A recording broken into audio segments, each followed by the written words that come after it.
She tried to kill him. She killed her own son instead. If you have not watched episode 1 and episode 2, go back and watch them first. Because what happens in this episode only hits the way it is supposed to hit if you know everything that came before. But if you are ready, stay with me. Because this is where everything breaks open. The day of the wrestling match arrived with a different kind of energy. People gathered early. There was a charge in the air, the kind that builds when a community senses something significant is about to happen. Ada was there early. She stood at the edge of the crowd and watched Kay remove his shirt. This was the moment she had been building toward. The announcement to the elders, the insistence on bare-chested combat, the refusal to accept any bride price, all of it had been for this one moment. One clear view of his right shoulder in full daylight. She was not watching the fight.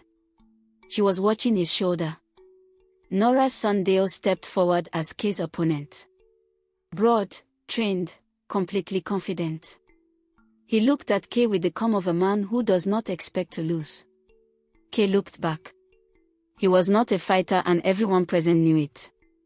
The match began. Deo was faster and more technical. But Kay had something training cannot build, need. The burning, irrational necessity of a man whose whole body has registered that this moment matters more than he can explain. He kept getting up. Every time Deo's skill should have ended it, Kay found something deeper and came back. Deo tired first. When he finally went down and stayed down, the crowd erupted. Kay threw his arms wide. And the morning light fell clearly on his right shoulder. Ada saw it. A small crescent mark. Like a new moon. Exactly where she had traced it with her fingertip 20 years ago on a baby 3 days old. The sound that left her was not a word. It was 20 years leaving the body all at once.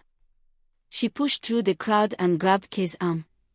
He stepped back, startled. She pressed her hand to his shoulder, tears pouring, words coming out in pieces. Amora came running. The elders gathered. And Ada found her voice, clear, steady, loud enough for everyone to hear. This boy has a birthmark on his right shoulder. A crescent. My daughter has the same mark in the same place. I traced that mark the morning both my children were born. He did not come from your village. He was taken from mine when he was 3 days old. I have not known where he was for 20 years. Silence fell over the crowd like a cloth over a flame. Amora slowly pushed her sleeve up and turned her shoulder to the light. The same crescent.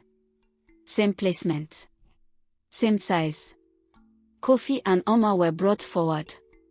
Kofi spoke without hesitation. He described the morning walk, the sound at the water's edge, the baby with calm wide eyes looking up at Oma as if he had been waiting to be found. He described the cloth.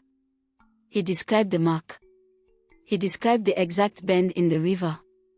Ada closed her eyes. She had sat at that bend many times.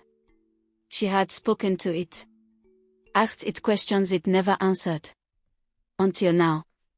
Kay looked at Amora. And found in her face the thing he had felt since the very first moment, the thing underneath all the other things, too large and too specific for the explanation he had been giving it. Not longing. Recognition. The village understood before the words were said. Kay was Chaik. Taken on the 3rd night of his life. Carried by a river that was supposed to end him. Returned now, by hunger, a famine, a market, and a conversation at a water well, to the ground where his story began. Nora had watched every moment from inside the crowd. And something sealed in her for 20 years was cracking open. But she was not ready. Fear does not open, it contracts. So that evening she moved to the food, added something to a portion, and placed it where Kay would sit. But the evening was loud and joyful and chaotic. Plates shifted. People moved. And her own son Deo reached for that bowl. She saw it happen. For 1 second she could not move, because moving meant explaining. She called his name. Too late. By midnight the compound was a different place. The healers worked through the night. And Nora sat beside her son, holding his hand, listening to his breathing, and felt, for the first time, the full weight of everything she had done. Not just tonight. Everything. The third night. The walk. The river. 20 years of sitting beside Ada, eating her food, holding her hands, while hiding the truth of where her son was. None of the versions she had told herself were available anymore. She stood up. She walked to where the elders sat with Ada and Is. She lowered herself to the ground in front of them. And she told them everything. Every word. Every night. Every lie. The compound received it in a silence that pressed on every person present. Ada did not scream. She did not move. She looked at Nora, the woman she had grown up beside, trusted completely, wept in front of more than anyone in the world. And she said nothing. Nothing at all. Everyone who was there said Ada's silence was the loudest thing they ever witnessed. Deo survived. The healers were skilled and he was young and he fought through the night. Nora faced what came next. Her life in that village changed permanently. Some things, once broken in public in your own words, do not get rebuilt.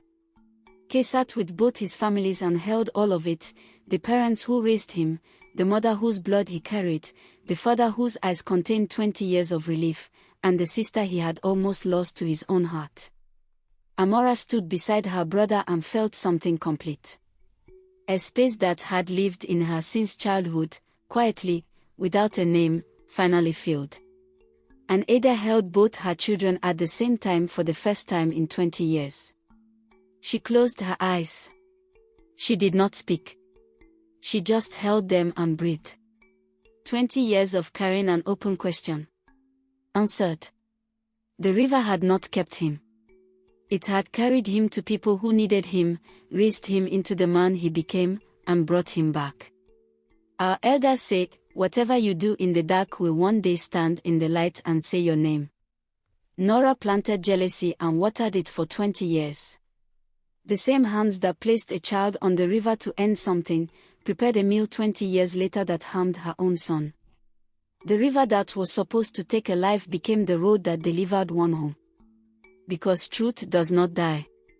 It does not forget. It simply waits, patient as water, quiet as a current, for the day it is ready to arrive. And that day always comes. If this story moved something in you, subscribe so you never miss one. Share this with someone who needs to hear it. And tell me in the comments, could you have forgiven Nora? After everything, is forgiveness even possible? The story lives as long